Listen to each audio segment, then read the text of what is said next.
you. I'm happy to be here in New Vedanta Center in Austin. And especially I'm thankful to the organizers who have been working day and night. I know with limited manpower, the burden on each person becomes more. So I understand that. Om Stapakaya Dharmasya Sarva Dharma Swarupine Avatara Varishtaya Ramakrishnaya Te.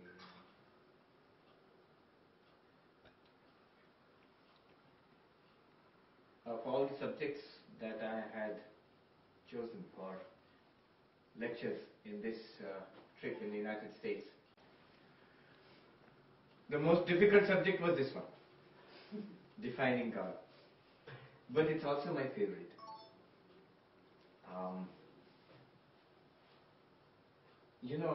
When you are in religion and spirituality, if you are a monk or a teacher, or if you're simply interested, or if you are a parent or a teacher, one question which will always come to you from children, from devotees, from atheists, from people, or just people who are curious. How do you define God? What do you mean by God? And mostly you see, very naturally people fumble. They'll give lots of ways of trying to explain God. So defining God is essential, and yet it is impossible also. Now the best possible definition of God, they say in Advaita Vedanta, since God is beyond language, so they say the best possible definition could only be silence. But on this side of silence, if you're not going to remain silent, if you're going to try to define God, what's the best possible definition we can have? The best possible definition that I have found, the most sophisticated, the most profound definition of God that I have found, is what we are going to take up today. It's just one definition, which we find in the Taittiriya Upanishad. Next. Vedanta, what does Vedanta mean? Vedanta is the philosophy of the Upanishads. Vedanta Nama Upanishad Pramanam. The knowledge that we get from the Upanishads is called Vedanta. And the Upanishads are many in number. But some Upanishads are regarded as major Upanishads, which are studied with more intensity, they're more popular. And Vedanta is mainly based on these Upanishads. Say 10 major Upanishads we speak about, sometimes 11. And there is a little shloka which we find in Uttarakhand. Sadhus, monks in Uttarakhand, they often repeat this. The 10 Upanishads. It goes like this. Isha kena katha prashna munda mandukya titirihi aitareyam cha chandogyam brihad aranyakam tatha. What are the 10 Upanishads? Isha Upanishad, Kena Upanishad, Katha Upanishad, Prashna Upanishad, Mundaka Upanishad, Mandukya Upanishad, then Taittiriya Upanishad, Aitiriya Upanishad, Chandogya and Brihadaranyaka Upanishad. These are the 10 major Upanishads. Why major? Because around 1200 to 1300 at least years ago, Shankaracharya, he wrote commentaries, extensive explanations of these Upanishads. And that's why these are regarded as the fundamental texts of Vedanta, of Advaita Vedanta, of any Vedanta system, but in Advaita Vedanta especially. Now, in these Upanishads, what is the fundamental message? One and only one. Very simple message and very profound. The message is, you are God. Tat Tvamasi. You are Brahman. First reaction will be, when incredulous. I can be anything except God. But we do not know who we are. The Upanishads say you are profoundly mistaken about who we are. We do not know who we are. And the Upanishads begin an investigation of what we are, who we are, and come to this most radical of conclusions, that we are none other than what can only be called God. The Upanishads themselves define God in different ways. The word they use is Brahman. Brahman. So they define Brahman in different ways. The best I have found, the one which I like best, I'm going to go into that now. We will all go into that. It's a journey that we must take together. And what I require of you is, you must walk with me. You must walk with me. It's like a story which will begin and complete in this course of this talk. but you can't miss any part of the story. If you miss any part of the story, the rest of it will not make sense to you. So, every step is important. Yet each step is very simple. The conclusion will be something tremendous. This not only defines God in a most philosophically profound possible way, but this definition also shows us what is God. We will actually get a feeling of what God is through this definition only. So that's why it's so startling. You will see as we go along. The method to be followed here is, what this requires of us is, what I will say now, what this Upanishad, this thing tells us. First step is, we should be able to repeat back. Listen so carefully that we should be able to repeat back what it said, or what I say now. If I ask you, don't worry, I won't ask you, but you should be able to say, alright, you said this. This is the first stage. And this is anybody can do. If we listen with attention, we can do this easily. The second stage will come when we have doubts. You said this, but this is not clear, this I don't agree. These are doubts. So these doubts have to be clarified through a process of reasoning. That's second stage. At the end of the second stage, what happens? I can tell you what you told me, and now I believe it also. First stage, I can only repeat back to you what you said, Swami, but I have got so many doubts. Second stage, I can repeat back to you what you said to me, and I also believe it. Now I understand it. I am convinced about it. And the final stage will come, which is very rare, but which is the aim. We should be able to feel it also. I not only can repeat back to you what you said to me, I not only understand what you said to me, but I also feel it. It's a reality to me now. That's the goal. That's what we are aiming at. Technically, these three stages are called Shravana, Manana, Nididhyasana. A systematic study and hearing of the truths. So if it's systematic and sincere, you will be able to repeat back. Maybe not literally, but at least a summary of what the teacher has said. In traditional way of teaching, they will actually make you repeat it back. Kal kya padhaya? What did I teach yesterday? Tell me now. So that's very difficult. You have to be always on your toes. And second stage is manana, thinking it out. Because this is the path of knowledge, jnana yoga. It's not enough to believe. We must understand. We must understand first of all. Even understanding is not realization, but understanding is essential. Swami Vivekananda says the intellectual side has to be cleared up first. And then the last, to actually feel it. Get at least, if not realization, at least an intuition of what we are trying to do.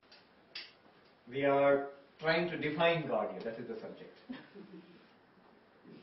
As you can see, we are very ambitious. The definition of God as chosen is from one of the Upanishads, one of the 10 Upanishads called Taittiriya Upanishad. And in Taittiriya Upanishad, the second chapter is called Brahmanandavalli, the chapter on the bliss of Brahman. And there, it starts off in this way. I will recite that passage to you, translate for you, and then go into the definition.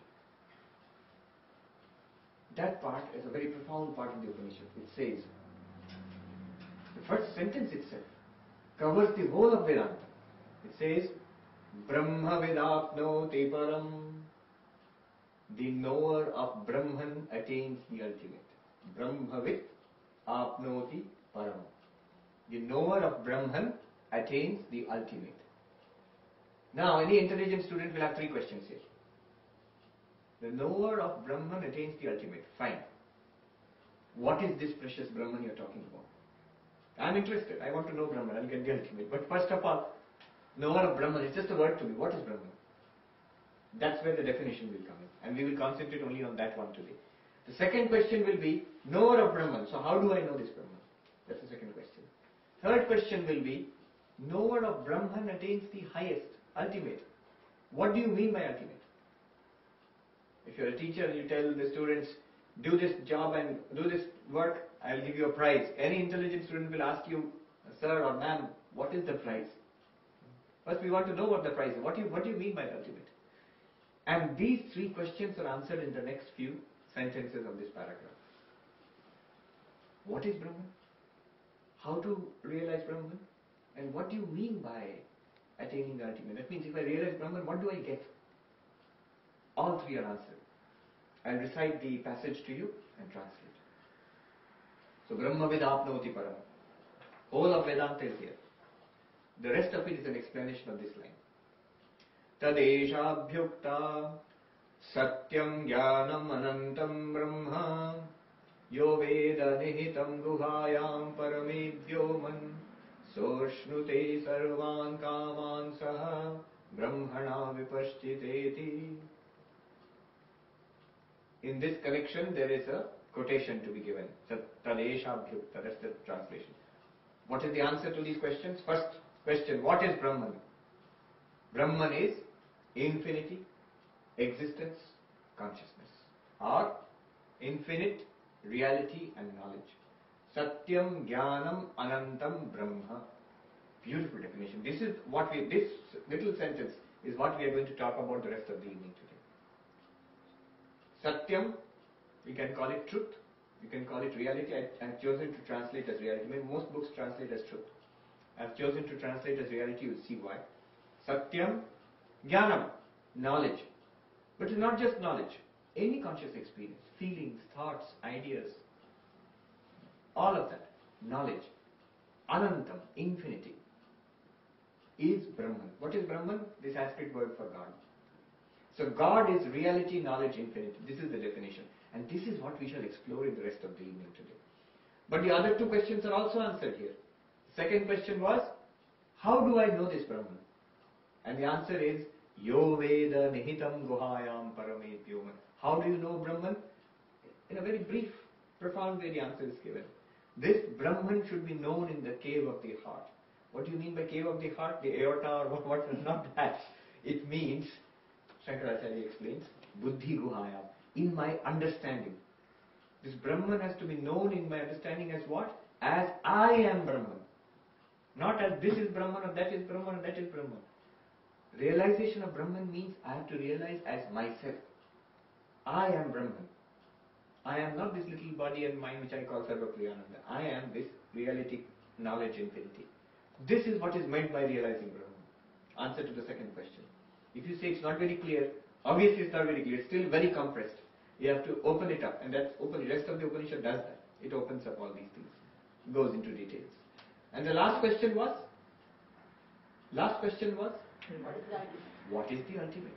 What prize do I get? So Ashnute Sarvan Kaman Saha Brahmana Vipashtiteti. One who realizes Brahman, that I am Brahman, what does he get? He or she? All desires, all aspirations, whatever one can aspire for, all of it is satisfied at once. It comes to a culmination. The whole of human life, all possibilities come to a culmination. We get ultimate satisfaction, peace and bliss. Whatever one could aspire for, you get it all together. And one should not misunderstand that. So I wanted a BMW and I wanted the special food from India and I wanted this house. So will I get all of that together? That's not what is meant, not the individual objects. What is meant is what we are aspiring for through all these desires. That satisfaction, permanent and absolute, that comes to us immediately when we realize ourselves as reality, knowledge. It is the same as knowledge, bliss, absolute. Is it same? Yes, exactly the same. But hold on, I'll come there. You have jumped ahead till the end. I'll come there. But the interesting part is the journey. Now, this is the background. Now we shall start. All we are going to do now is look at this sentence. We are going to look at this sentence and understand the meaning. We are going to open up this sentence. And there is a technique for understanding this, which we shall follow. Because it's a little difficult, that's why I did this. I put it up. Normally, I have never spoken about this in general in public, at least in English. In one place I spoke about it in Bengali. Mostly I teach the monks in Belur Math, as you read. Those who have come to become monks, the brahmacharis. And this topic is a favorite among them. The first time I gave it, afterwards everybody comes to me in every class, Maharaj, you must do this for us in our class. So there is a technique. Usually I use a blackboard and I have to write there a lot. So what I usually write there, all of that I put in the PowerPoint. So we can refer to it again and again. The definition is Satyam Jnanam Anantam Brahma. Brahma means God in Sanskrit. Brahman. Now, what does it mean? Let us go deep into it. Let us understand this. From this point onwards, you must really walk with me. I will stop once in a while, take time out to repeat what has been done, and then we shall go ahead. Next. Okay. Before we go to this, go back. Brahma, the word Brahman, as I said, there's a way of opening this up. Those who are in computers, they know there's something called a zip file. So a lot of things are packed into it, in a small file. But to use it, you must unzip it, open it up. So it's like a zip file. A tremendous amount has been, you will see, over the next half an hour, 1 hour, you'll see what has been packed into it. Tremendous amount will come out of it. But one has to unzip it. So you have to know the proper technique of unzipping it. We'll see that. You have to start with the last word, Brahma. Brahma, in Sanskrit, the root is called a Bringa Dhatu. Bringa Dhatu literally means big. Big. Vast. Big. So Brahman literally means, if you translate literally, it means vast. It's God, that's the way it is used, but literally, if you see the dictionary meaning, the etymological meaning, it means big. If I say to you big, your first reaction will be, Swami, big what? But big what? Big man, big car, big house. If you say big and leave it at that, without qualifying it, just big, it means infinity. Not a big something, just vast, covering anything and everything.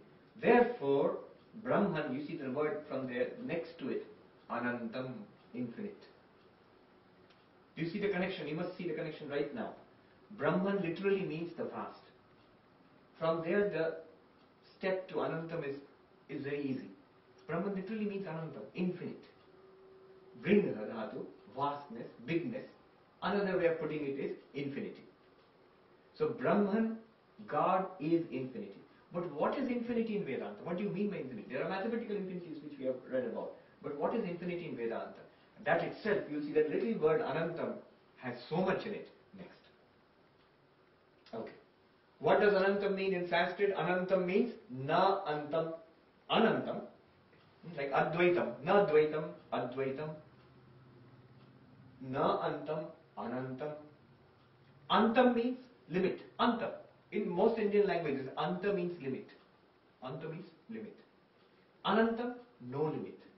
No limit is infinity. Simple enough. But what do you mean by limit? Brahman is something that has no limits. But what is limit? What do you mean by limit? And in Vedanta, limits are of 3 types.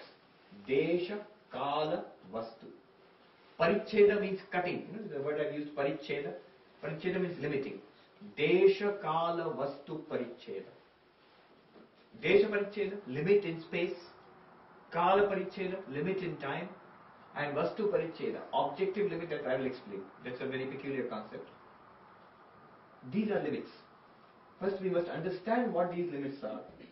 And then we must understand what it means not to have these limits. Because Brahman is defined as not having limits. So what do you mean by the first limit? Let us take it up. You see how we are proceeding. Brahman, Anantam. Anantam, na antam. Antam means 3 types of antam are there. Desha, Kala, Vastu. What is Desha, Paricheda, Desha, Antam? What is limitation in space? Very simple. Every object, physical objects we know, they occupy physical space. So, if you are here, you are not at home. You cannot be there because you are limited in space, so you occupy only this space. If you are here in this room also you occupy a particular chair, a particular position. If you are there, you are not here. If I am here, I am not there. Why? Because I am limited in space. I, this body, or this object, all these objects, whatever you see. This entire ashram is limited in space. Just you go to that side, you are outside the ashram. Just you go to this side, you are outside the ashram. Even Texas, though it may be unbelievable for Texans, Texas is also limited. You go to the north, you end up in another state. You go to the south, you end up in Mexico, and so on. Everything is limited. Even USA is limited, though it's much bigger than India. It's still limited in space. The planet is limited. Any object that you define is limited in space. It has a beginning in space and an end in space. It occupies a particular location. If you move it, it will occupy another location, but it has to vacate the earlier location. So, Desha Paricheda, limitation in space means something occupies a particular space, not anything else. Now suppose I say something has no limitation in space. If I say there is something which has no limitation in space, what does it mean? It means that there is no space where it is not. It must be everywhere. It must be ubiquitous. It must be all present or omnipresent. So, Desha Paricheda Shunyam, Brahman is Anantam. One of the Anta is Desha Paricheda. Brahman does not have Desha Paricheda. So, if God is defined as something that is without limitation in space, present everywhere, it implies God is omnipresent. Simple enough. It's an implication. It follows directly. It follows directly that if you define, remember we are at a level of definition. If the question will come, fine, you can define anything, but is there such a thing which is all pervasive? That will come to later. We'll actually show something that is all pervasive. But right now, the very word Anantam means does not have any limitation in space. Omnipresent. Present everywhere. Number one. Let's go further. What's the second limitation? Kala. Limitation in time. Everything has a beginning and an end in time. Past, present, future. Yes, and not only that, beginnings and end. Everything is cut off in time. We are born and we die. Things are created and they break. Lectures begin and yes, end too. So you need not be afraid. It is limited in time. It is limited in time. It's going to end. What began must end. Sri Krishna tells Arjuna in Bhagavad Gita, Jatasya hi dhruvo mrityu. For that which is born, death is certain.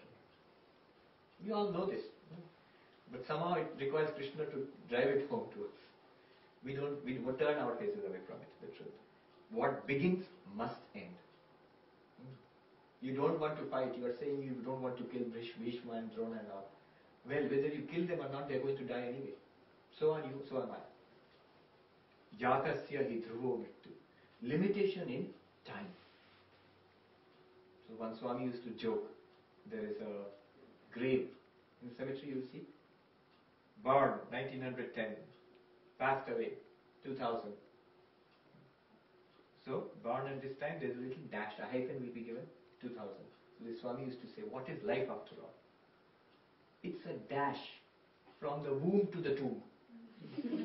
From the womb to the tomb. We are dashing from the womb to the tomb. That's life. What does this mean? Limitation in time. Kala Paricheda. Kala Paricheda.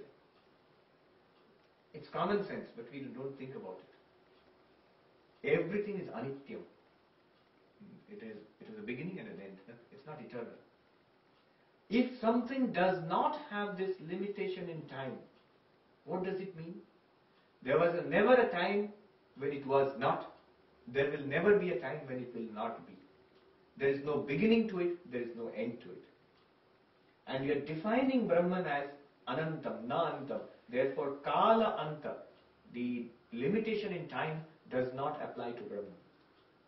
In other words, Brahman is Kala Paricheda Shunyam. Paricheda means simply cutting off, limitation. Brahman is without any limits in time. Having no limit in time, what would that mean? No beginning and no end. Eternal. Eternal. Nityam. Nityam. Eternal. Brahman is Nityam.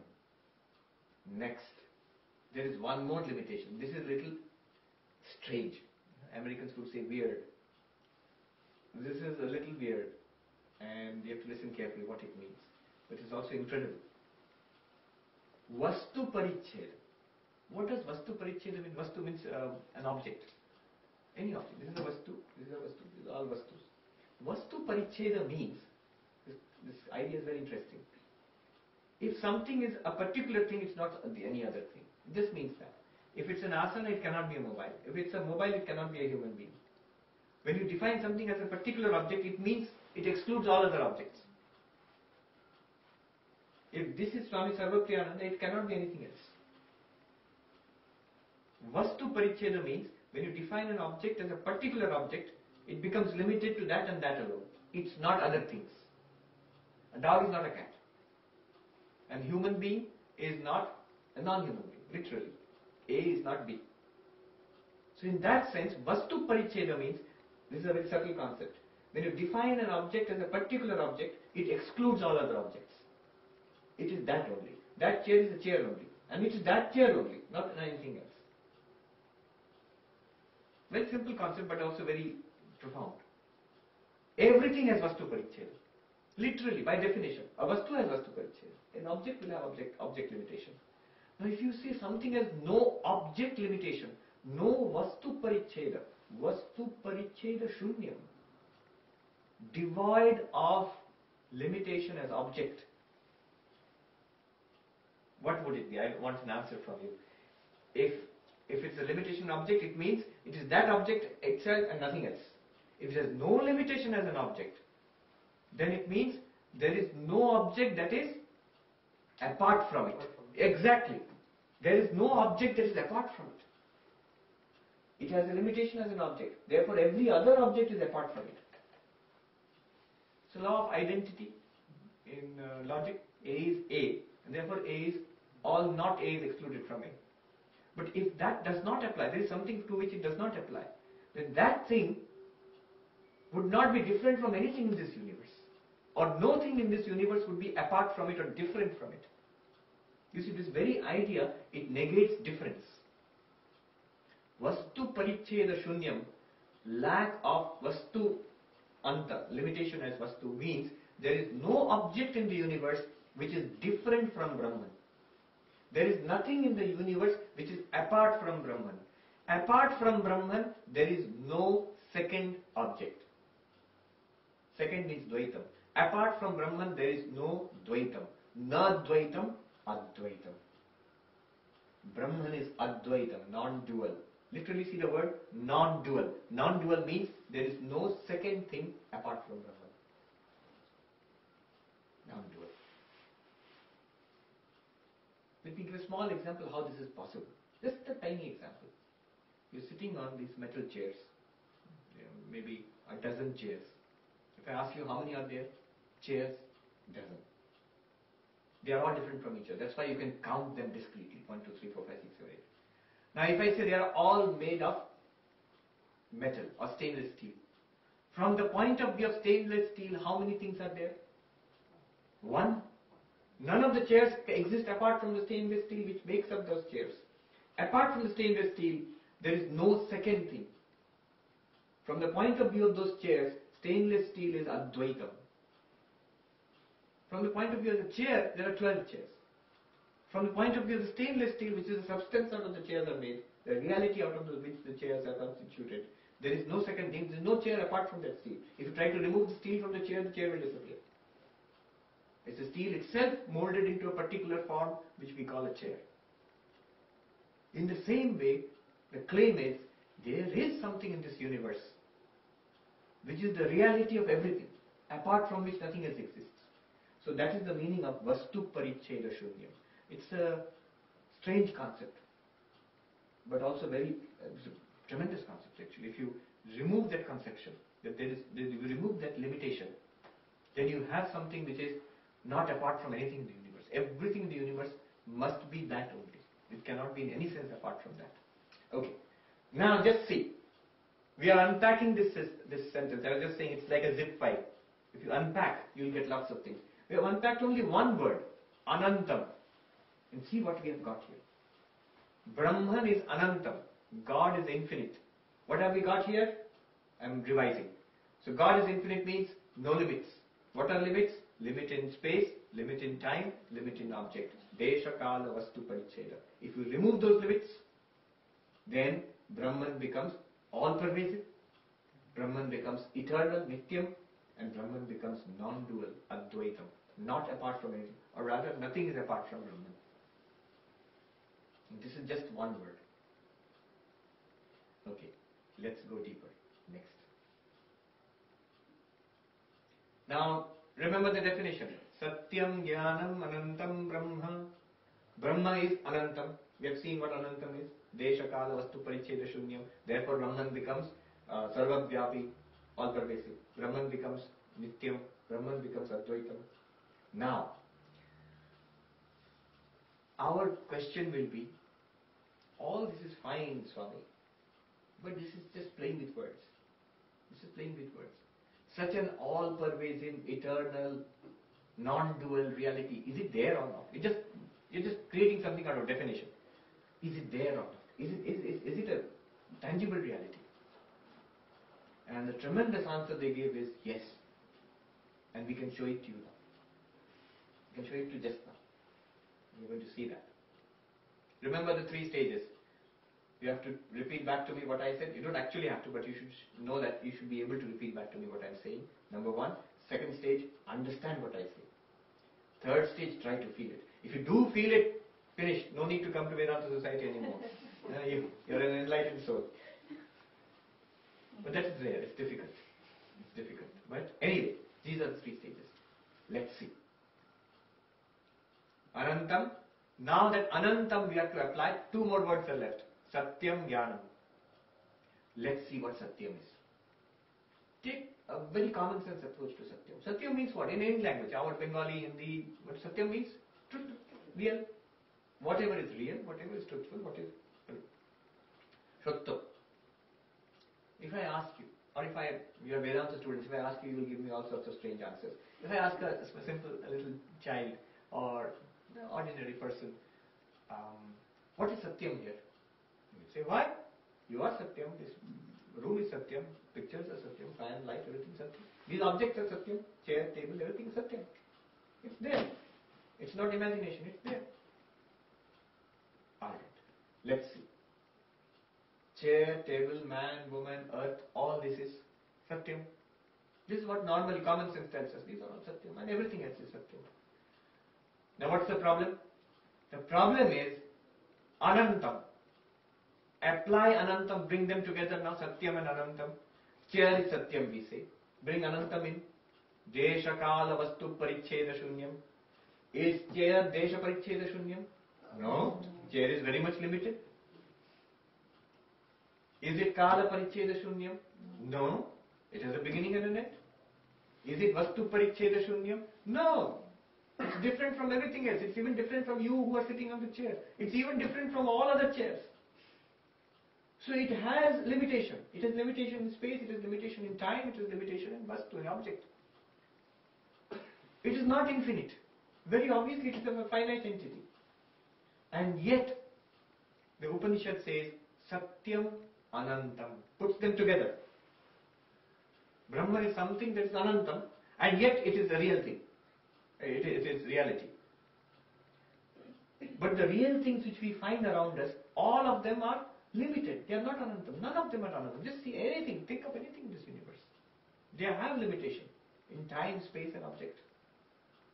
Is there anything? Now the thing is, because it's Upanishad, if anybody else said it, you'll say he's just cooking it up. But Upanishad is saying it, we must have Shraddha. It can't be crazy. It must mean something.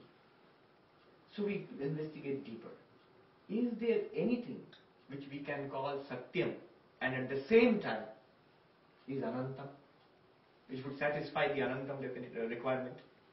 Says, now look at all the things that we consider to be Satyam, look at them. What do we say? Chair. We do not only say chair, we say chair is. Chair exists. All the time is. In every language you will see there is an existential, we call it existential modifier, or qualifier. Is. Chair is. Sanskrit chair asti. Bengali chair ache. Table is. Man is. Woman is. House is. Earth is. Anything you can think of. Even abstract things. Numbers is. Fictional character is. Asti. In some sense it exists. Whether in reality or in the mind, physically or in the mind or in conception, whatever, is. Now, here I will make a little diversion, little technical thing. In Sanskrit, in Vedanta or in any Sanskrit philosophy, they use something called an implication, implied meaning. When the direct meaning does not work, you go for an implied meaning. And that's nothing very technical actually, because we all do that all the time in our life. For example, if I say, I purchased a mango from the shop and I ate the mango. I ate the mango. Now see, when I say I purchased the mango, it means the whole mango. When I say ate the mango, it means I've taken out the skin, I've left out the seed, I've just eaten the flesh of the mango. But I use the same word, and you have no difficulty in understanding what I'm saying. You don't say, Swami, you didn't eat the mango, you ate only a part of the mango. You understand. When I say I ate the mango, I mean I'm using the word mango in a secondary sense. It's called lakshyartha, implied meaning. It's implied, it's understood that I ate only a part of the mango, but I can use the word mango for that. So, why do we take the implied meaning? Because when I say I ate the mango, the meaning of the word, the whole fruit, it doesn't fit with my sentence. Because you can't eat the whole fruit. If I say I took a bath, what is Ganga? Ganga is the river which flows from Gomukh to Gangasagar, near Belur Math. If I say I took a bath in the Ganga, I took a dip in the Ganga, did I swim all the way from Gangasagar from Gomukh to Gangasagar? No. I just went in the ghat in Belur Math and I took a dip in it. So when I say Ganga, the river Ganga, I mean the entire stream of water. When I say I took a bath in Ganga, you easily understand I mean only a part of that. So this implied meaning, it's a fact of our life. And in philosophy also they use it. Now when Upanishad says Satyam, it cannot apply to this chair, table, man, woman, this common objects, because it doesn't fit with Anantam. But is there any sense in which it can be used? Any secondary sense, implied sense? Vedanta says yes. Look at the way we express ourselves. Look at the way we experience chair, table, man, woman. How do we experience it? As is. Chair is, table is. It exists. Man is, woman is, house is, earth is. Now just as in when you say I eat the mango, I leave the skin and the seed out. I take the flesh only. When I say Satyam here, Vedanta says, you leave the name and form out. Chair, table, man, woman. Just concentrate on the feeling of existence. Is. Chair, table, man, woman, house, they're all different from each other. All of them are limited in time. All of them are limited in space. But if you separate that and take just the is, you cannot physically separate. You cannot physically bring the is out of man, woman, or a chair or table. Just as you cannot bring the stainless steel out of the chair. Only conceptually you can understand. The isness itself, astitva, feeling of astitva, feeling, not even the feeling, the isness, being. Is it limited in space? Think about it. If you can conceive of any space, there that space is. Even if it's an absolute vacuum, you will say the absolute vacuum is. Isness is not limited by space. Isness is not limited by time also.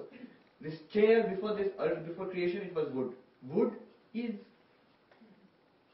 Make it into a chair, chair is. Break it, broken chair is.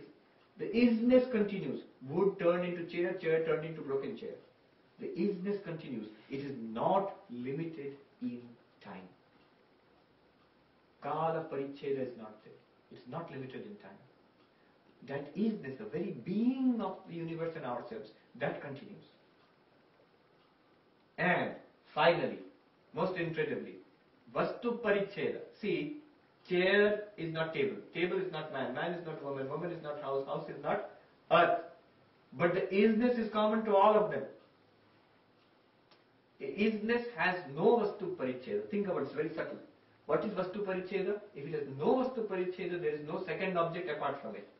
Now it follows tautologically, it follows literally, mathematically, literally it follows. There can be nothing apart from isness. Because if there is something apart from isness, it becomes is not.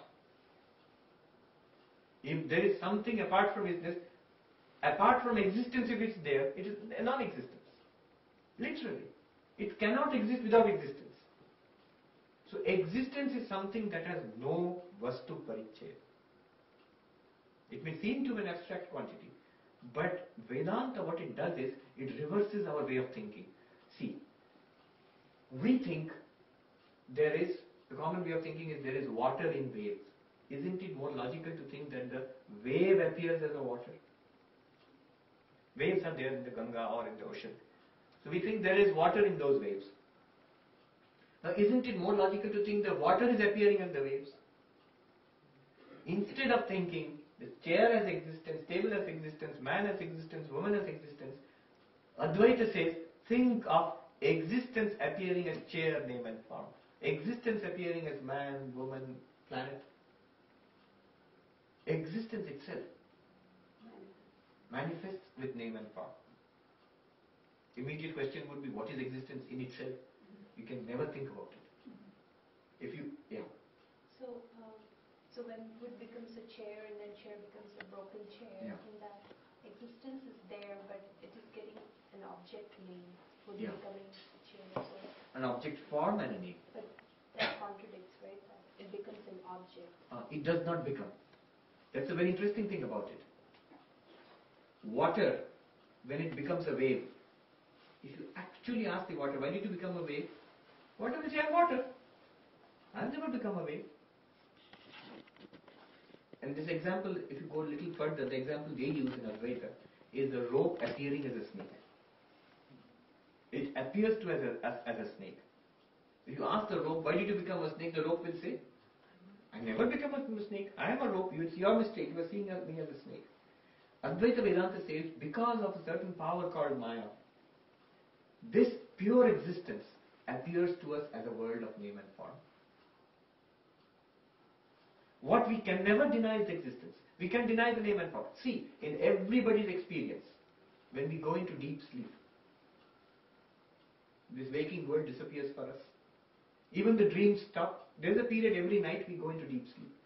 I don't experience anything, blankness. Yet I am. After all, whose is that deep sleep? If the deep sleep was nothing, absolutely nothing, then what would our experience be? I was awake, I was dreaming, now I am awake again. But our experience is not that. Our experience is I was awake, I was dreaming, and there was a period of nothingness, blankness. What experienced that blankness? What was there which caused it my period of deep sleep? Existence continues. It only gets the name and form, they come and go. A beautiful example is given by Shankaracharya in Dakshinamurti Stotra. He says, Vishwam darpana drishyamana nagari tulyam nijantargatam. This universe is like a city reflected in a mirror. When you come to Austin at night, when you're on the freeway, after some time, as you come closer, you see the downtown being reflected, the shining mass of lights in the mirror. In the mirror itself, you will see buildings and people and cars, everything. Now forget you see the world is there outside, that's why it's being reflected. Don't stretch the example there. Shankaracharya says, Nijantargatam. During his time, they did not have computer screen, otherwise he would have given this example. There's nothing outside, this is being reflected. It's generated from within. Similarly, in a mirror, what you see, the buildings, people, it's nothing, it's glass itself. There is no building in the mirror, there is no people in the mirror, there are no cars in the mirror, there are no lights in the mirror. It's just glass, in which all these names and forms are appearing for a time and disappearing. And when they are appearing, at that time also it is glass. Another example let me give you. Ramananda Saraswati gave this example to us, very beautiful. How am I doing for time? It's infinite. No. Infinite, no. But there's a lecture. Okay, Ramananda Saraswati gave us this example. The lecture is up to 8, right? Or 8. Also, we have got time. It's not even 1 hour. No. We are doing good. He gives this example. A little boy has not seen a movie. Now you might say, oh, we already disbelieve it. There are no such little boys. But supposing there is such a little boy in some remote village in India, and his father wants to show him a cinema, and he takes him to the city. On the way, he explains to the little boy that what is a cinema? There will be a screen, and light will be thrown upon it, and the pictures will come, there will be sound and everything. That's a movie. So the screen is there, there's just pictures on a screen. Now, the interesting thing is when they enter the movie hall, the movie has already started. And that's our problem. When we enter into life, the movie has already started. The movie starts. movie is already started, and the little boy goes and sits and he gets engrossed in the movie as we get engrossed. And he watches the movie for a while. After some time, suddenly remembers what his father had told him. And he whispers to his father, where is the screen you were telling me about? After some time, the question arises. So we go through life. After some time only we come to Vedanta Center. No, the movie has started, we go through the movie for some time. Then questions come, we come to the Vedanta Center after that. So he asks his father, where is this screen you told me? I don't see it. His father says, there itself. So maybe they are watching Mahabharata or something like that. So there's a screen. So, oh, Arjuna is the screen. No, not Arjuna. Behind him. Behind him, Krishna. No, behind Krishna. The chariot is the screen. You know the Gita scene, the chariot and Krishna and Arjuna.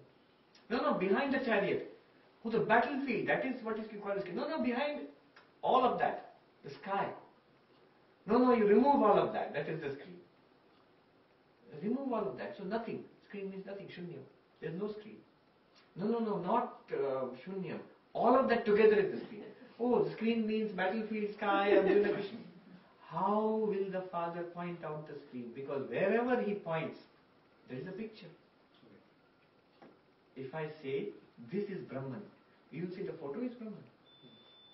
If I say, you are Brahman, even Upanishad says, Tattvamasi, we immediately take it as, oh, I, Sarvapriyananda Brahman. I always knew it. Thank God Upanishad. Not in this sense. This is also a picture on the screen. We miss the screen. It's only when the movie stops for a while, and it's not enough for it to stop. For us also it stops in deep sleep. The movie has to stop, then the lights in the hall have to go on, have to come on. Then the boy sees the screen for himself. And he says, oh, this is the screen. And the really interesting thing happens in the second half of the movie. The movie starts again. Again the screen is covered with pictures. But now the boy has no more questions. He's seen the pictures only, but he knows it is the screen. The Brahmagyani, after realization of this pure existence, sees the entire movie of the world coming on that screen of pure existence, isness. He knows it. He feels it intuitively. Although he sees the same world which you and I see. Bhuteshanji Maharaj was the president of Ramakrishna Math Mission. I remember we were standing there, somebody asked him, the Brahmagyani, we see that he is talking, he is moving, he recognizes Sri Ramakrishna, he recognizes Narayan, he recognizes Latu, he recognizes people, he recognizes Kali Mundi and Krishna Mundi. So he sees all this difference, and he sees, and he's acting, he's eating, he's walking. So how is he, what is his knowledge of Brahman then? How is that possible? Then when we asked that, Bhuteshanji's reply was enigmatic. He said, Sheto Tumra Dekcho. That's what you see. We're seeing it from outside. We're seeing the picture. He sees the picture too, but he understands the isness behind it all. This isness in Sanskrit is called Sat. The word used for Satyam, the technical word for pure isness. Satyam means chair is Satyam. Sat means that take the isness of the chair. Implied meaning. Just like when I say I eat the mango, that particular portion, isness. This Sat is not limited in time, it's not limited in space, is not limited by object. No object in the universe is apart from it. The Sat is non-dual, Advaitam. Therefore it satisfies all conditions of Anantam. Therefore Brahman is the Sat, the existence that we feel all the time. We feel this existence all the time, throughout our lives. Whether you come to Vedanta or not, whether you believe in God or not, our entire life is founded on the feeling of existence. Ami Achi. The word is I am. Even the word and I come afterwards. Isness comes first. Descartes, the famous French philosopher, he started off by doubting whatever can be doubted. And finally came to he was going to find out the foundations of knowledge, what cannot be doubted. And he comes to this idea that I think, therefore I am. I can deny everything. The objects of thinking I can deny. It might be a hallucination. But the fact that I'm experiencing some thoughts, that I cannot deny. It might be a true thought or it might be false. But I'm experiencing it. I think, therefore I am. That was his famous statement. Cogito ergo sum. Cogito ergo sum. Vedantin would reverse it. I am, therefore I think. Isness, therefore. One more word remains. Next. One Yeah. expression I have come across. Mm. What is. What does it imply? When the writer is saying in some kind of thoughts like this, he said, what is. I don't have to see the context, but it might mean, from an Advaitic point of view, it might mean what is means is pointing to the isness, the pure existence. The particular name and form may come and go, may change, but it points to pure existence. That might be, I don't know, I have to see the context. But you reminded me, in the Old Testament, the Jewish Bible, the Torah, the definition of God, and if I tell you now, you will understand. God says, what is God? God himself says there, I am that I am. Very enigmatic. It's very recursive. Yes. That's why Vedantists would like Godel, Esker, Bach, that book, self-referencing, recursive.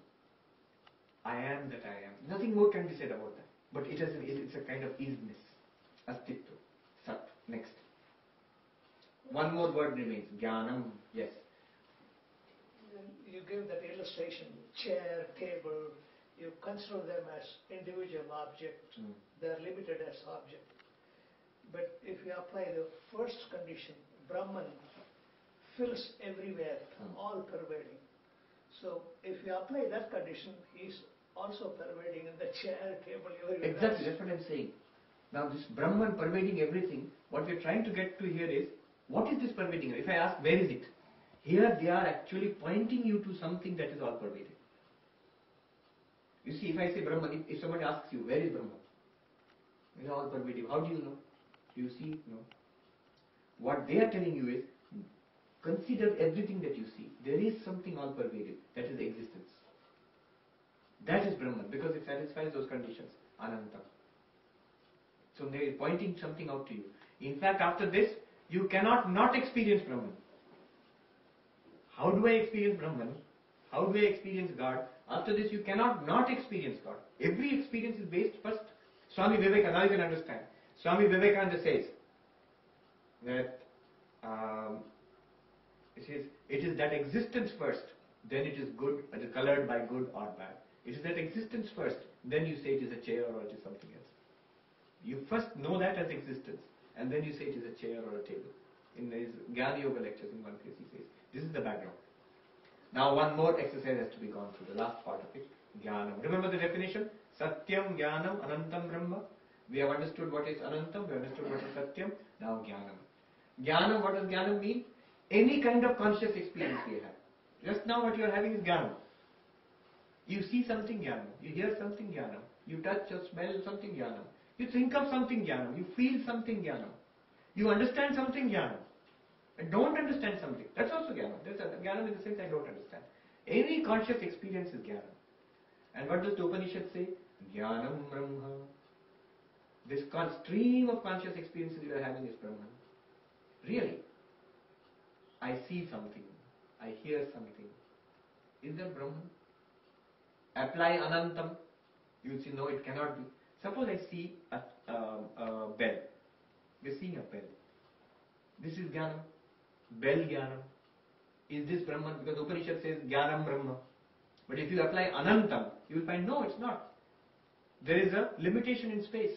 You may experience this, the next person may not be experiencing it. The limitation in time. 1 minute ago you were not experiencing this. 1 minute later you will not experience this. There is a limitation in Vastu. Bell Jnanam is different from Dhupa Jnanam is different from Man Jnanam. Each Jnanam is different from the other. So they are different as Vastu. The Vastu Paricheda is there, Desha Paricheda is there, Kala Paricheda is there. In all our experiences, conscious experiences, Desha, Kala, Vastu Paricheda are there. Continuously, they are separate from each other. They come and go, these experiences. How can they be Ananta? Apply the same process. Upanishad says it is Anantam. Then how can they be? Apply the implied meaning, the process of implied meaning. What part of our Jnanam is Anantam? You will see Jnanam has two parts. Every experience has two parts. You see, ultimately every experience is experience in the mind. Every experience is experience in the mind. What you see is impulses coming through your eyes into the brain. In somehow, we still don't understand how, it becomes a conscious experience in the mind. So I see a bell.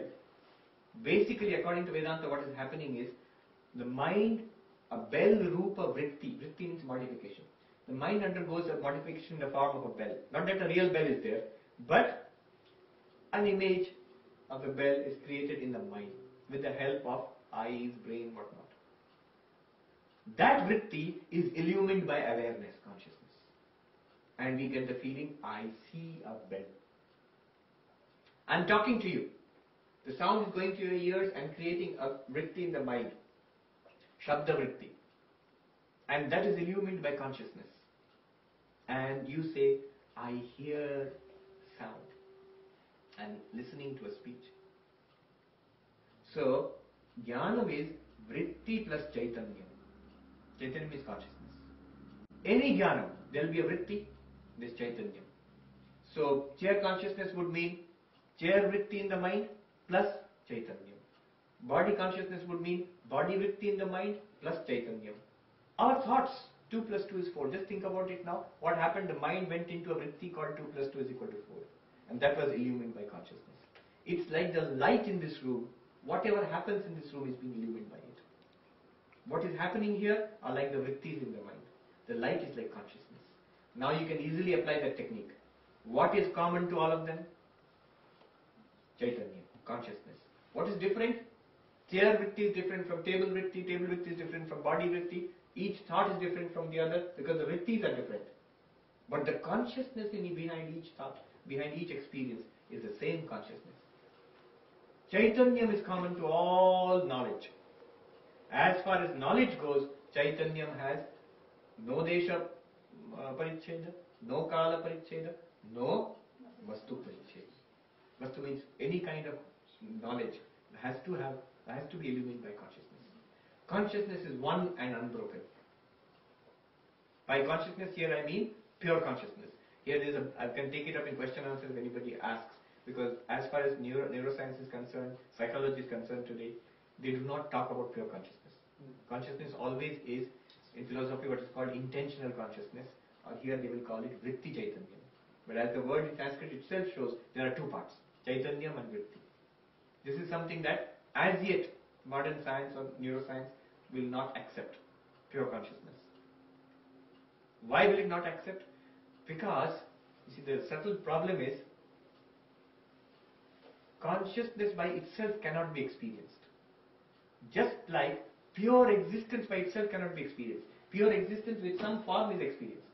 Just we saw a little bit earlier. Consciousness with some vritti is experienced. Some thought or feeling must be there in the mind. Then only consciousness illumines it and you get a conscious experience. It's like light by itself cannot be experienced. It's only light reflected from an object which comes into our eyes, we see as an object. Or light directly shining into our eyes, we reflect it into our eyes, we see as light. Imagine a beam of light in the darkness, no object in front of it. You will not be able to see the beam of light also. If there is some pollution, if there is some rainfall or fog, then you see beams of light from the vehicle. You need something to reflect that beam of light.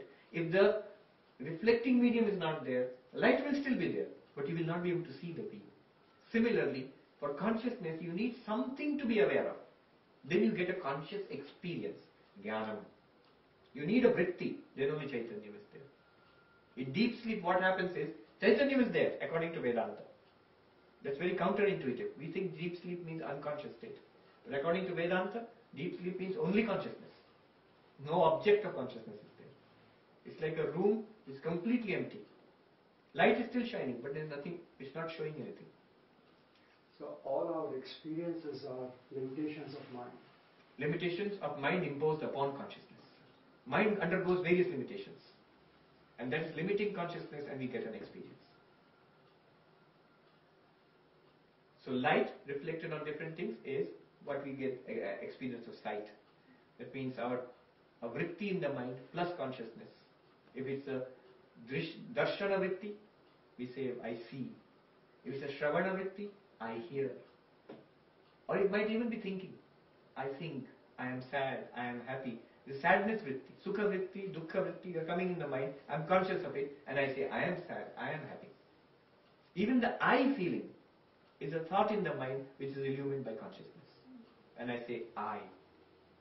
Therefore you can understand why Shankaracharya says, Mano buddhyahankara chittani naham. Do you remember Chidananda Rupa Shivoham Shivo? There, how does it start off?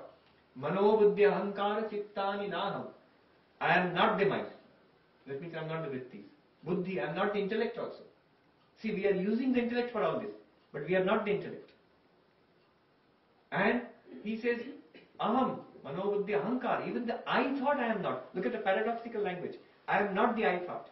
The I is a thought coming up in the mind, which I, the consciousness, illumine. Now, I'll just conclude. This Chaitanyam, which runs through all our knowledge, pure consciousness, does not have Desha Paricheda, Kala Paricheda, Vastu Paricheda, as far as knowledge goes, experience goes. Therefore, Chaitanyam is Brahman. Another name for that is Chit. Next. What have we got now? Brahman, Satyam Jnanam Anantam Brahma. Satyam is Sat, pure existence.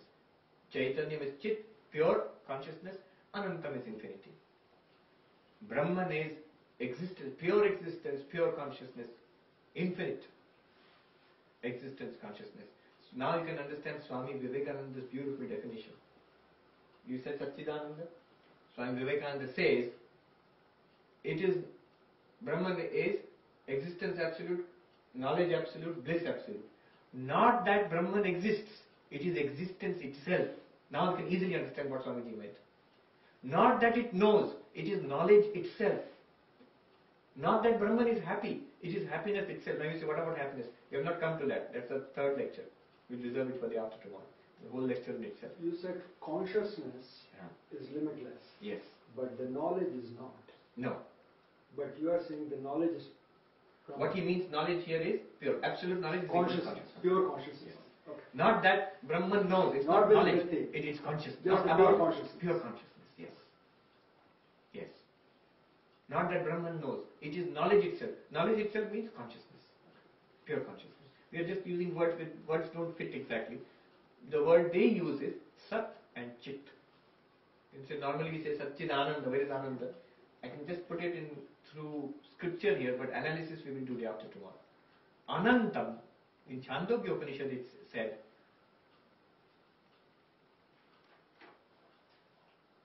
Bhumaiva Sukham, Yadalpam Tat Asukham. It says, that which is limited is suffering, and that which is unlimited is joy.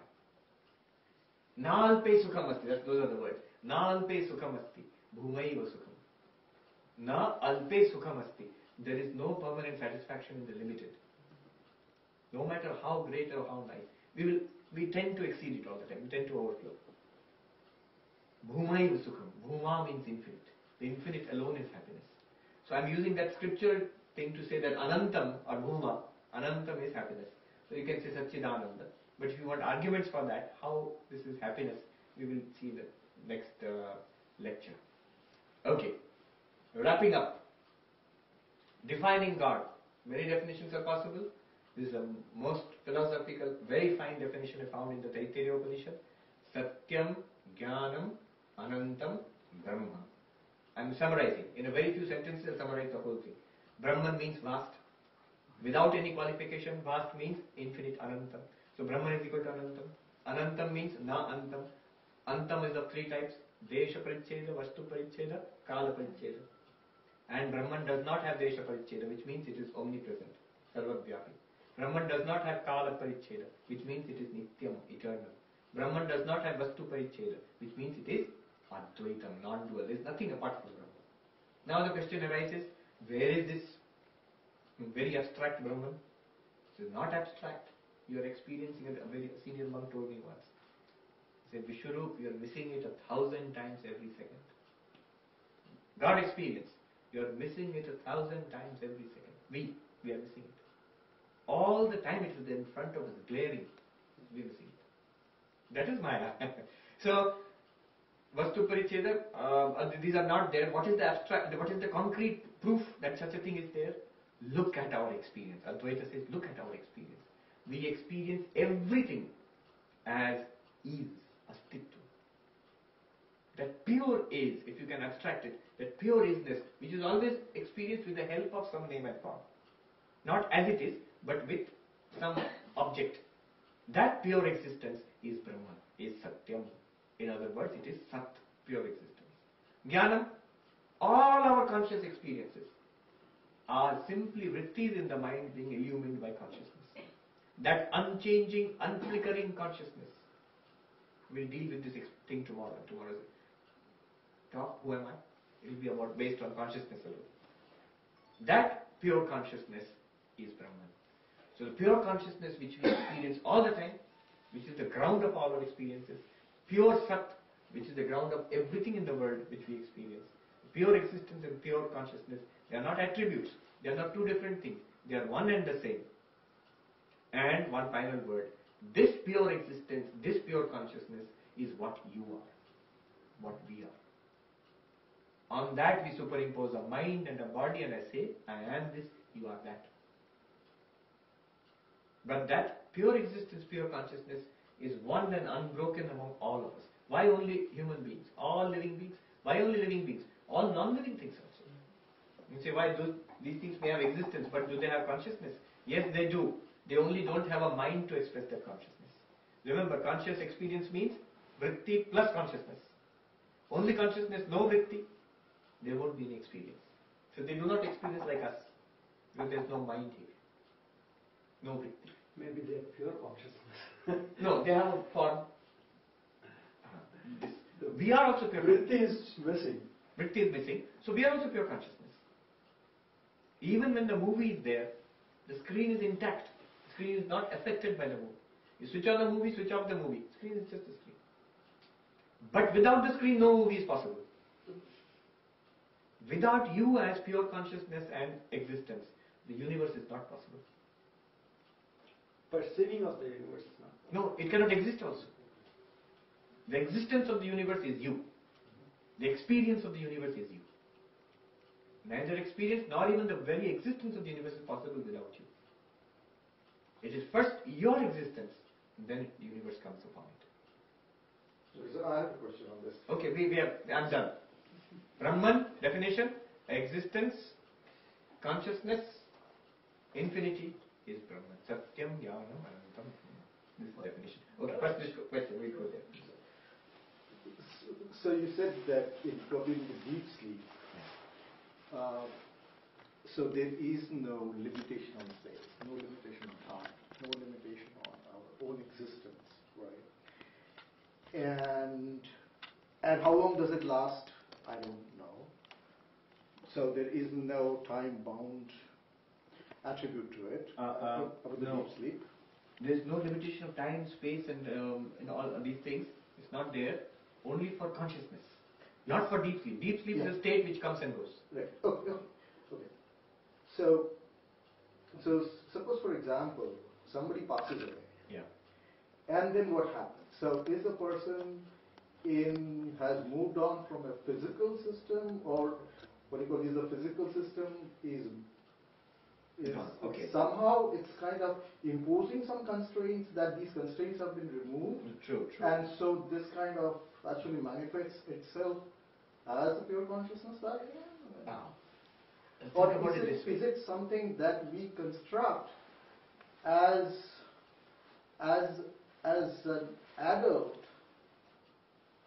Adult, I mean to say, because when you have a child, a little child who's born, doesn't really know about a lot of realities, right? Yeah. So these boundary conditions of a dead person and being a born person. So is this included in the Vedanta? All right. The basic answer to this would be Vedanta talks about right now as we are. Vedanta will help us to go to this ultimate reality step by step. So first thing it tells us is we have a physical body.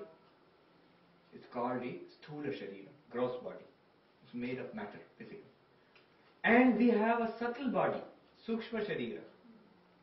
This is something modern science would not acknowledge right now. Right now, what is Sukshma Sharira according to Vedanta?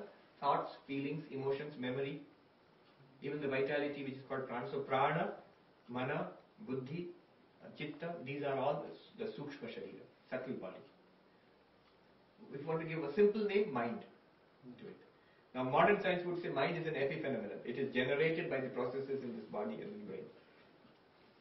If you destroy this, there is no mind. But Vedanta says mind and the body are independent. The body may die, and when the body dies, what happens is this Sukshma Sharira, the subtle body, it transmigrates. This idea of rebirth, it goes into another body. And from there it goes into another body. Now and Vedanta says, quite apart from this physical body and the subtle body, there is consciousness. There is this Satyam Jnanam Anantam Brahma, the ultimate reality. This ultimate reality is constant. It is there in the living body, it is there in the dead body. What is the difference between living body and dead body? Life has gone out of it, and life is part of the subtle body. They say Pranamaya Kosha, Prana means life. That's part of the subtle body, Sukshma Sharira, which goes from one body to another. When we say he has left the body, we say he has left the body. Here they reverse it. In Christianity they say the opposite. He has given up the ghost. But basically, it literally means that something has gone out of this body. Science does not say that. Science says that it's just some processes were taking place, they have stopped. But they say in religion, every religion in the world will say that there is something that has left the body. It's not gross matter like this. It goes to another body. But what Vedanta says is beyond that. It is beyond the Sthula Sharira, beyond the Sukshma Sharira, there is existence, consciousness, bliss. So that consciousness, that is always there. That functions through the subtle body and the gross body. okay. When a body dies, then the subtle body goes to another physical body. There it inhabits a baby's body, for example. And it will take time to manifest itself because baby's physiological structure is will not support a mature mind. As the baby grows, the mind also starts functioning. And memories and all that will be there, but usually not recalled. But they will be there as tendencies. So, the consciousness is constant always. That is Brahman, that's what they are pointing us towards. That's what we really are. We are not this physical body, we are not even the subtle body. I'll give you an example. Imagine there are many buckets full of water. And the sun is shining down. So what do you have? Buckets, water, and in each bucket, in the water, there will be little sunshine reflected. Now the bucket is like this body. We have different bodies, so these are like buckets. The water is like the Sukshma Sharira, the subtle body inside.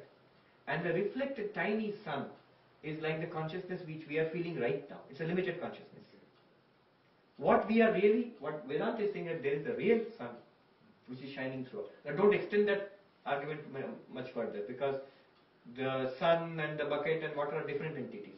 Here, Satyam Jnanam Anantam Brahma is the only reality which manifests through all these forms. So when a bucket is broken, the gardener will come and pour the water out into a new bucket.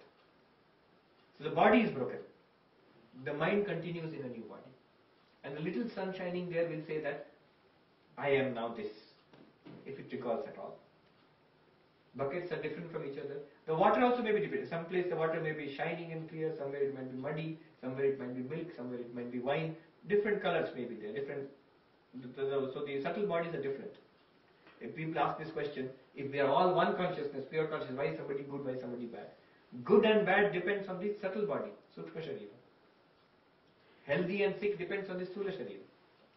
So when this subtle body moves from one gross body to another gross body, yes, the subtle body maintains a quality.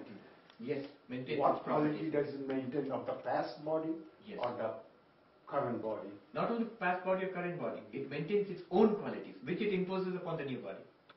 It will carry impressions, they are called samskaras. It will carry the impressions of past lives to the new body. They see even the memories are there, which we cannot recover as yet. But even memories are in some cases, Jatish Maharaj says that they recall memories of the past life. But even if that's not so, it's not difficult to understand why it should not be so, because We don't even remember things from our babyhood. Things which happened when we were 1 or 2 years old. Most of us, we don't remember anything. So let alone things which happened in other bodies. So why doesn't it try to maintain its intrinsic quality? Whatever was stored there, why did it have to decay? Decay? No, it does not decay. The physical body decays.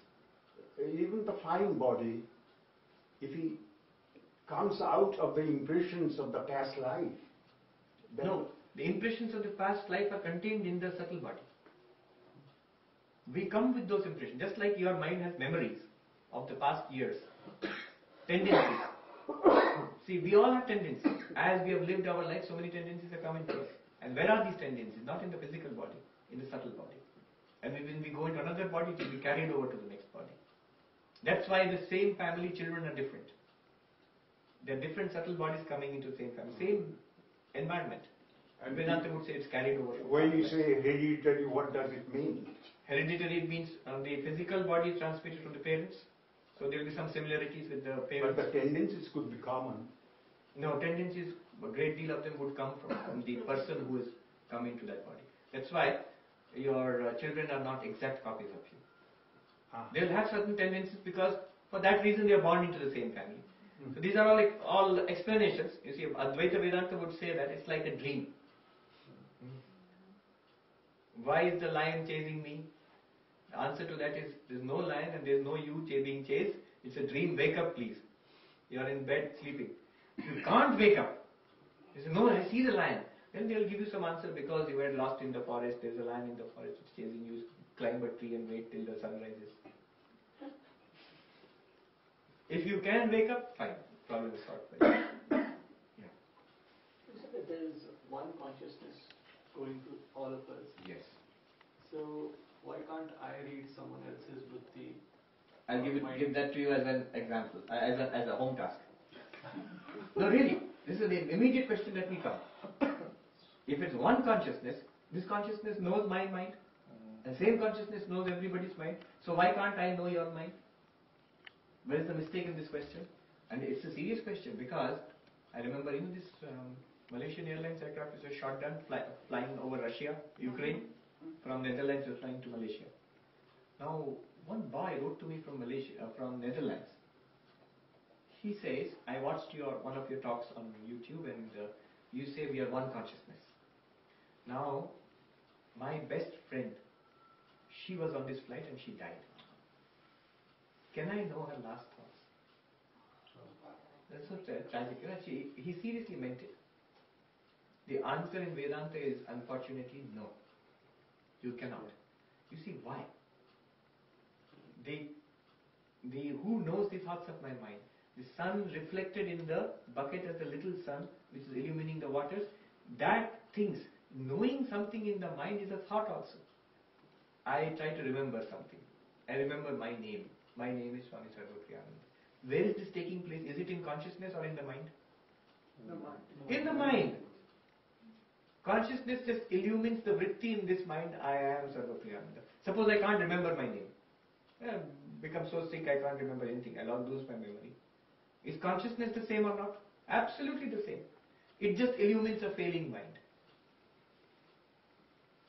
So, in the same way, that consciousness will illumine the minds everywhere and knowledge takes place in those minds. So, I know the contents of my mind. This is knowledge in my mind which is illumined by consciousness. Because knowledge process is going on in your mind and illumined by the same consciousness which we are.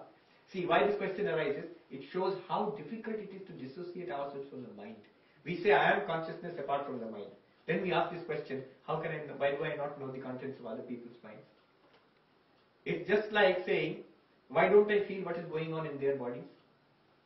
I have a follow-up question. Yeah. Do you see what I'm saying? Why does one bucket not know what's going on in the water of the other bucket? That is going on in that bucket. Whatever is, the knowledge is something consciousness plus vritti. The vrittis are limited to each mind. They are not common to all minds. Consciousness is common to all minds. Isn't that mind then connected to the consciousness? Why does it not flow that way? Other way around? No. The consciousness just flows into that bucket. It is like, for example, You have a Mahabharata movie going on here. Look at it from existence point of view. You have a Mahabharata movie going on in the street, on the screen. The screen is everything in the movie. Krishna, Arjuna, Kurukshetra, chariot, everything is nothing other than the screen itself. But then Arjuna cannot say, why don't I know if I am the screen and Duryodhana is also the screen, why don't I know the strategies in Duryodhana's mind? You can't say, because these Arjuna, Duryodhana, Krishna all are in the level of the movie. The reality behind all of that is the screen. There are two different levels of reality altogether. Don't conflate them. In a dream, for example, I'll give an even better example. In a dream, you are there in a dream. Your friends, your co-workers, everybody, your family, everybody is there in the dream. Now when you wake up, you say, oh, all of that was in my mind. Now when I was in the dream, why did I not know other people's thoughts? Because after all, they're all in my mind. I was dreaming about them. If I dream about all of you, and if it's all in my mind, I should know all your thoughts in the dream. But I don't. In the dream, you're just like separate persons. There's one mind imagining the dreams. Or in a story, an author writes the story. Now in the story, if one character tells another character, we are all imaginations in the author's mind. Actually, we are nothing other than the author. Then one character might say, why don't I know your thoughts if we are all one thing called the author? Right? But in the story, they cannot. The story is like that. Okay, this is first we'll take this question. Yeah. So one thing you said, right, to my friend Vinendra, is that you exist as a result of which the world exists, right? Exactly. You mean Satchidananda, not Sarvapriyananda. But you see, but when that person, I mean, say for example, I exist, so the world exists. But when I die, so is it my subtle body on the basis of which the world still exists? No. Tripartite. Sthula Sharira, Sukshma Sharira, and this Satyam Jnanam Anantam Brahma, the Atman, Brahman. So, this is the reality, not the physical body or the subtle body. It's on this, the world exists on the basis of Satyam, Sat, pure existence, not on the basis of the subtle body. Subtle body is thoughts, feelings, those also exist on the basis of Satyam. The reality is very simple, existence, consciousness. That shines forth as subtle bodies and gross bodies, and the non-living world also, everything. But to complete the question, can I not know the thoughts of other people? Yes, we can. Not in this way. But yogis say that the minds are also connected, so one can know the thoughts of other people's minds. That is possible. I have myself experienced it a number of occasions. Senior Swamis, directly, I mean, unbelievably. As if it's an open book for them. So actually, could you give an example of that? I remember, is anybody initiated by Prabhu Maharaj, Vireshwarananda? Yeah, actually my parents were. Okay. So I used to go. You've seen him? Yeah. He was a tiny Several person. times. So, yeah. When he died, he was 26 kilos. Very small. Very small person. Tiny. And yet he was a spiritual giant. Now, people used to say that he can read people's minds very easily. I heard this from one of his sevaks, from the Swamis who served, he was president of Ramakrishna Math and Mission Belur Math. Now this sevak, I heard it from him. He wanted to test President Maharaj, Prabhu Maharaj. Can he actually read people's minds? So, in Belur Math, President Maharaj sits for pranams. He sits there and the devotees and sadhus, they all come and do pranams to him and walk by. So he's sitting for pranams, and the sevak one person has to be an attendant, has to stay at the back, just stand in case anything is needed. So his duty was there. He was standing at the back. Test. He said in Bengali, Joto Rajyat Aje Baje Chinta, all sorts of nonsense, all unswami-like thoughts. I was thinking, deliberately, one after another, standing behind him. And Prabhu Maharaj Vireshwarananda, it seems, the sevak told me, he suddenly looked up this and he said, Thak Thak, Anek Parikha Hoyeche. That's enough. That's enough of examination. That's enough. That's enough of testing me.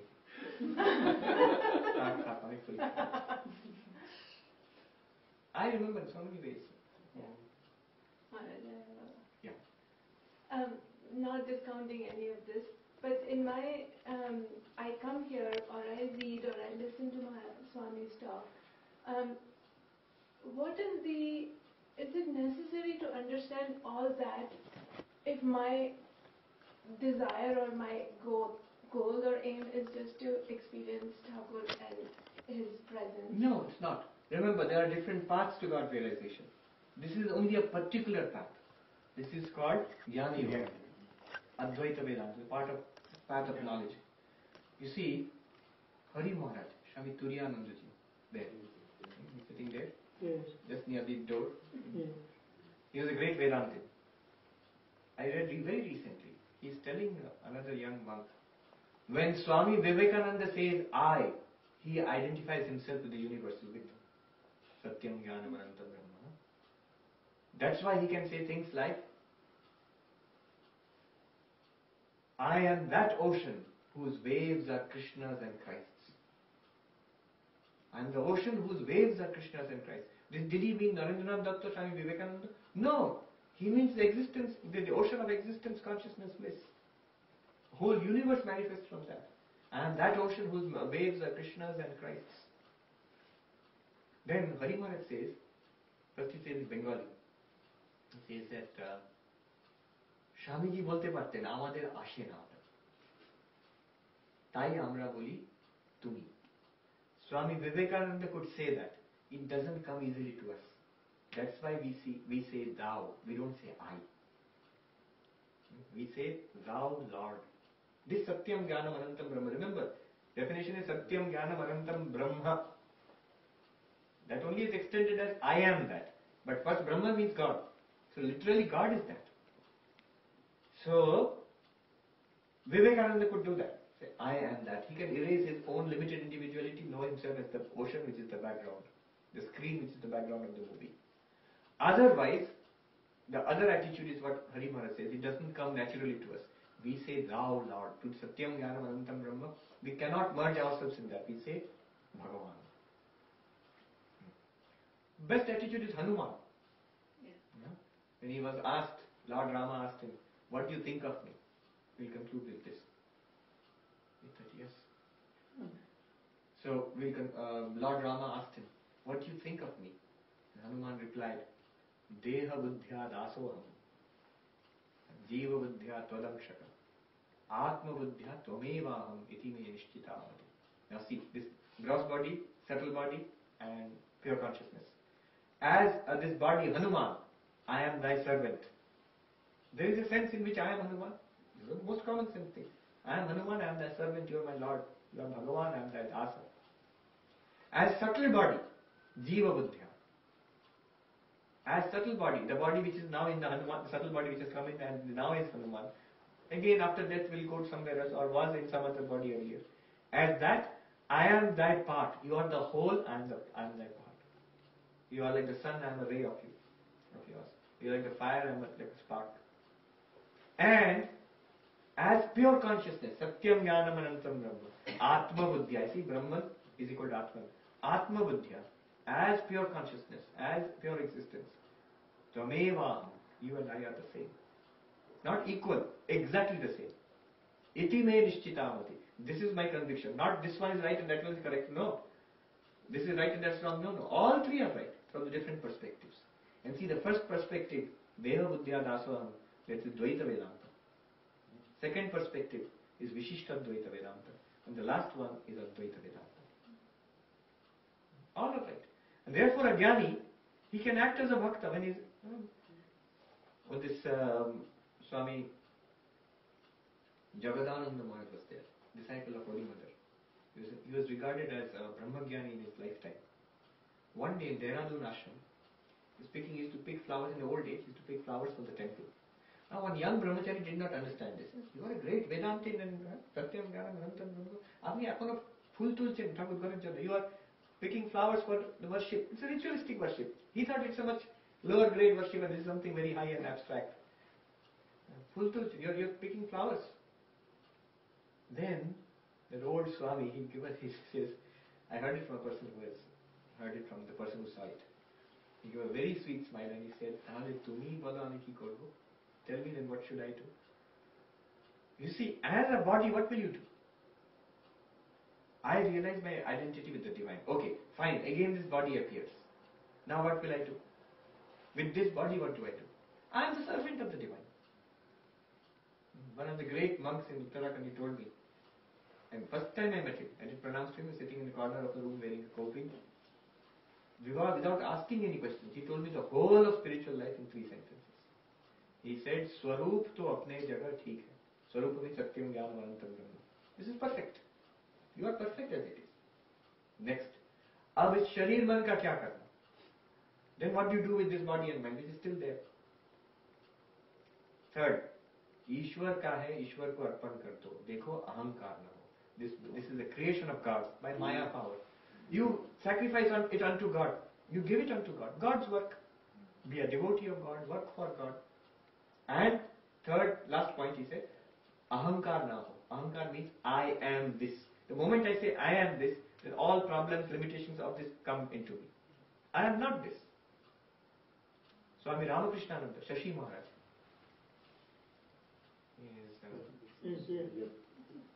There, near Shivanandaji. Shashi Maharaj. He was in Madras. Sister Deva Mata had come from this country. Shashi Maharaj was telling her the story of his life, how he struggled. Terrible struggle in the first few years in Madras, how to set up the mutt there. Lot of poverty, lot of physical strain. And alone he used to struggle. So they are models. We are all doing this work for setting up Vedanta society. I know it's a struggle, but they have done it. Sister Devamata had tears in her eyes. She said, I feel so bad that a saintly soul like you had to suffer so much. You suffered so much. So you suffered so much and I feel this is, why should you suffer so much? And Shashi Maharaj, Ramakrishna indignantly said, what do you say? My true life is eternal. Let God do as He will with this little life. He's playing with so many lives. So this life I give to the Lord. Let Him accomplish with it what He will. I'll keep on doing the work. Okay, I conclude now. Om Shanti Shanti Shanti Hari Om Tat Sat Shri Ramakrishna Arpanamastu.